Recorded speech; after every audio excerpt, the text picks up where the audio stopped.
Hello, good evening dear students.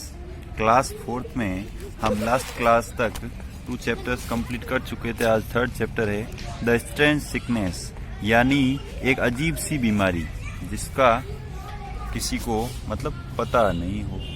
About the lesson देखते हैं। This is story in which a poor farmer, ये एक गरीब किसान की स्टोरी है। क्योर्स अ फैट और obeys king bye teaching in the exercising, जो अपने ज्ञान से एक बड़े और मोटे ताजे फैट, जिसके फैट बढ़ी हुई है, उसको अपने एक्सरसाइज और के फायदे और ओवर ईटिंग के मतलब नुकसान बताकर उसको रियलाइज कराता है और उसको हेल्दी और हैप्पी बना लेता है। ठीक है ना।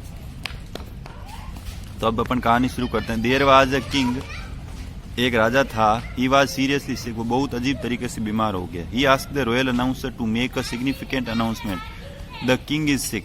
उन्होंने एक अनाउंसमेंट दिया कि राजा बीमार हो गया। The person who treats and cures him will get a strong bounty, जो उनको तैयार कर देगा, उनको ठीक कर देगा, उनको बड़े इनाम की राशि दी जाएगी। The king did not have the simple illness, क्योंकि राजा को कोई ये सामान्य बीमारी नहीं थी, अजीब सी बीमारी थी, जैसे कि चैप्टर का नाम है। The medicine to cure him was not even known the royal doctors, जो भी रॉयल डॉक्टर्स थे उनके पास भी उसकी राजा की जो बीमारी थी, सिकनेस, उसकी कोई ट्रीटमेंट नहीं थी। Because of this strange sickness the king had grown fat and not thin, इस अजीब सी बीमारी से राजा क्या मोटे होते जा रहे थे और पतले नहीं हो रहे थे। Now the king could not only sit any how when the royal attendance supported him and he could lie down on the bed.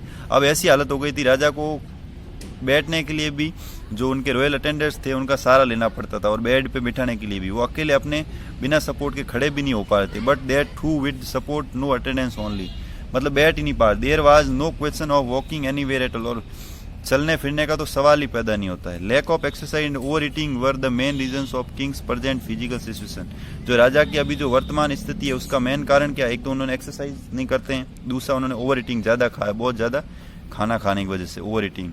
Announcement were made the several times, announcement चलती गई। सेवरल फिजिशियंस कैम एंड, कई बार announcement हुई, कई बार physician आए। Trying to take away fat fees, उन्होंने बहुत सारी फीस ली लेकिन कुछ हुआ नहीं, कुछ फर्क नहीं पड़ा, कोई मतलब सुधार हुआ नहीं। फ्रीक्वेंट बीटिंग ऑफ द ढोल had now a regular activity in the kingdom, अब राज्य के अंदर रोज ढोल बजा के एक एक्टिविटी सी बन गई थी, डेली रूटीन बन गई थी कि राजा को आओ, कोई राजा को ठीक करो। Their situation of king was becoming worse every day, राजा की जो हालत थी वो दिनों दिन बिगड़ती जा रही थी, खराब होती जा रही थी। One day a poor farmer whose name was Champat listen to the announcement, एक बार एक गरीब किसान था जिसने ये अनाउंसमेंट सुनी, जिसका नाम था उसका नाम था Champat. Champat was a hard working and wise man, वो एक हार्ड वर्किंग और वाइज मैन, बुद्धिमान इंसान था। He somehow explore the reason behind sickness of the king, वो अच्छे से जानता था कि राजा की बीमारी के पीछे कारण क्या। He made a plan and got ready to cure the king, उसने एक प्लान बनाया और राजा को ठीक करने का उपाय तैयार किया, प्लान तैयार किया।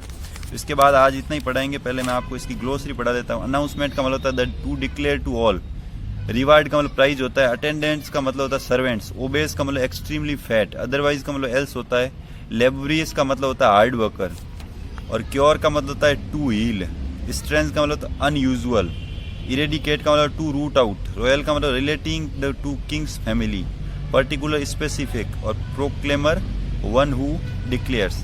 तो आज हम स्टोरी अभी शुरू नहीं हुई, हम वहाँ तक पहुँचे हैं, कहाँ तक? वाइज मैन, बुद्धिमान इंसान की तरफ, जो गरीब इंसान होता है उस तक पहुँचे, किसान तक, जिस किसान की स्टोरी है। तो आज के लिए बस इतना ही, अगली क्लास में अपने स्टोरी कंप्लीट करेंगे। जय हिंद, राधे राधे।